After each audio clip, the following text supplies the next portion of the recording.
खबर यह है, फैसलाबाद में पुलिस ने डकैती के दौरान खातून से मुबैना इज्तिमाई ज़्यादती के दूसरे मुल्जिम को भी गिरफ्तार कर लिया है। तीसरे की तलाश भी जारी है। इज्तिमाई ज़्यादती का वाकया मोटरवे के करीब सांदलबार में 25 मार्च को पेश आया था, जिसका मुकदमा 3 अफराद के खिलाफ दर्ज किया गया था। FIR के मुताबिक मोटरसाइकिल सवार 3 डाकुओं ने मियाँ बीवी को रोककर लूटमार की। डाकुओं ने लूटमार के दौरान शौहर को दरख्त से बांधकर खातून को खेत में ले जाकर इज्तिमाई ज़्यादती का निशाना बनाया। पुलिस के मुताबिक दूसरे मुल्जिम से डकैती के दौरान खातून से छीना गया मोबाइल फोन भी बरामद कर लिया गया है।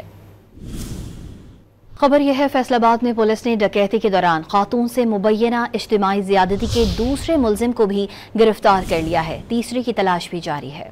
इज्तिमाई ज़्यादती का वाकया मोटरवे के करीब सांदलबार में 25 मार्च को पेश आया था, जिसका मुकदमा 3 अफराद के खिलाफ दर्ज किया गया था।